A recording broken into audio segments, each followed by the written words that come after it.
Welcome back to the Fixed Ops Roundtable. I'm Vanessa Collins, joined by Katrina Ness. We are here in Sacramento at the Niello company's newest Porsche dealership, joined by Tully Williams, of course. And today we are going to be talking all about AI. We have Dave Perry as well as Ashley Norton from Blink AI and Derek Simons from Numa. This is a really exciting panel, Tully.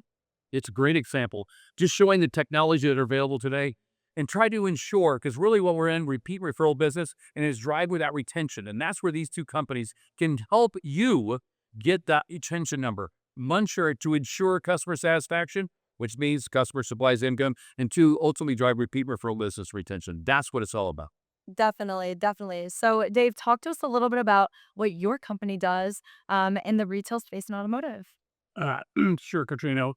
Blink AI is a customer engagement platform that's driven by AI. We focus a lot on automation using AI technology to try to infer what customers are looking for and to be able to handle that in the fastest way possible and to escalate up to humans when necessary. But by and large, try to have the AI drive a lot of the engagements, book the appointments, do the follow up, do the outbound recall for customers to basically increase the number of visits to the dealership. Basically, we're there to drive volume into the dealership.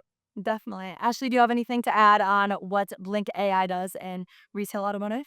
Yeah, I think something Dave says really well is that we all there's a lot of solutions out there that are fixing the phones, right? Because that is the number one problem in the service drive is the phones are ringing off the hook. Customers can't get in touch, but we start to solve that problem higher up with a more simplistic, easy for a customer to understand scheduling tool, so that we're not asking them for their year, their make, their model, their trim. We know all that information. We ingest that from the DMS.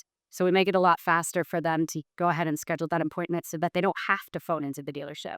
NADA said that for every extra step you put in your scheduling process that a customer has to answer, you lose another 20% of the customers and they have to phone in. So we're solving it higher up and then also working, like Tully mentioned, with retention. Like retention is huge. And we automate those campaigns. And again, not sending them back to the scheduler to die. It's a one-click campaign to just get them scheduled and get them to the dealership. Right, right. And you guys are working a lot with AI because that is the up and coming thing. And Derek, you are also using AI in your platform. So, how does Numa play a role in the retail automotive space? So, if you look at Numa like as the parent AI, what Numa does is depending on what happens with the customer when they call in, Numa has different AI agents that it's going to engage with. We have an opportunity agent for, used car acquisition out of the service drive. We have an opportunity agent to help with upsells, right? We have an appointment agent that is, it's very interesting because one of the things that, agents are kind of a buzzword right now for AI. And an agent actually means that the AI has agency and it can make a decision of how to get to the end goal, right? So here's the start, here's the finish. And so, when we're talking about appointment setting, one of the things about appointment setting is that when a customer talks to our AI actually will make a decision. Should I text with it, the customer? Should I collect information and pass that on to a human at the dealership to help facilitate the scheduling, like you were saying, escalate it? Or do we automate it and then go ahead and push that through into the scheduler or the DMS? So there's a lot of things that are happening and it's happening really fast. And what's kind of cool sitting here on a panel with Blink is that I think that we both have the same view that any call that rings to the dealership that's not handled properly by the AI has to get escalated back up to the human at the dealership. Unfortunately, there's a lot of AI platforms that are out there today that we compete with in the appointment setting space that are black holes. That if you call into them and you don't schedule an appointment, nobody knows what happened. Literally, this is just gone. That customer evaporates.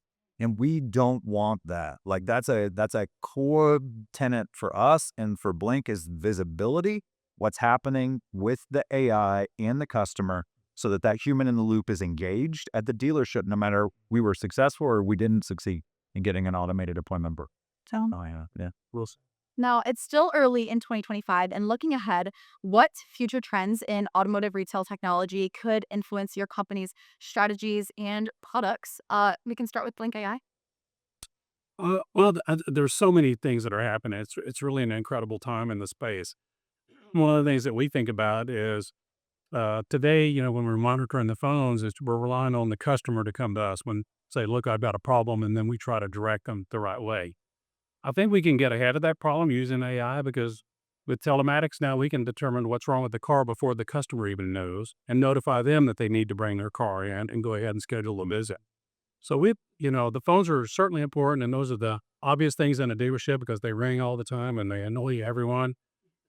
But we think the problem can be solved ultimately further up the value chain so that things are handled well before it demands a phone call. But certainly when that call rings, you need something there to answer it 24/7 and get it to the right place to get it handled. Absolutely. Derek or Numa? Connected car's huge. Yeah. So if you drive a Toyota, right, and you get in and it throws off a tire pressure warning light, right? That's an alert that's going to the dealership that they don't do anything about. And so unfortunately, a lot of dealerships are inundated by these malfunction indicator lights or status connected car lights, and they don't know how to handle that. So the AI is able to help with that in a lot of ways. I'm going to catch on that, Joe. That is one of the most important calls you can ever get is the computer phoning home. Yep. And when we look at our BMW store, when you talk about that, we call every one of those calls. And those calls are 99% of the time we're going to make an appointment for whatever it is. Even if it's I'm going to fill up your tire because they all leak. But the goal is that if the car phones home, now how do we get that process to get the customer to come in?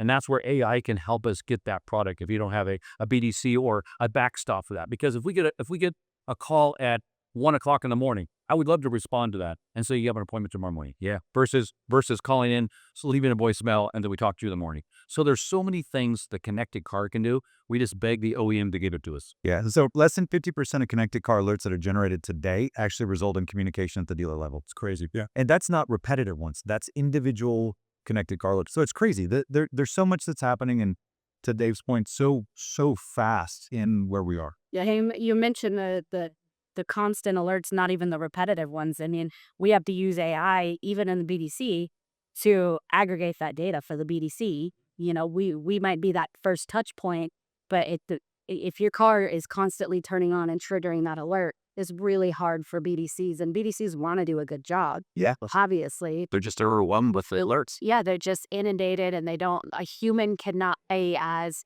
diligent and consistent with connected car telematics Yep. as AI could be. And I want to say this. We're talking about phones going crazy. What service department doesn't want this? We want the customer to call it. The goal is that they complain that we get 2 phone calls, but then we don't get phone calls. Well, we don't have any work. We don't have any appointments. The goal is that if you have too many phone calls, you should be, oh my God, this is a great thing, unless they're all negative, right? The goal is that we want to help grow your store. And if you have a lot of appointments, bring it on. This is the best thing ever. Yes. Lots of attention and growing your people and growing your processes and your vendors to help you, combat all those customers and actually receiving those phone calls instead of them, going into black holes. So we have 2 amazing AI vendors and partners sitting right here with us. Thank you guys so much for sharing this valuable information and these tips in our ever-changing industry. Stay tuned because we have a lot more to come with the Fixed Ops Roundtable.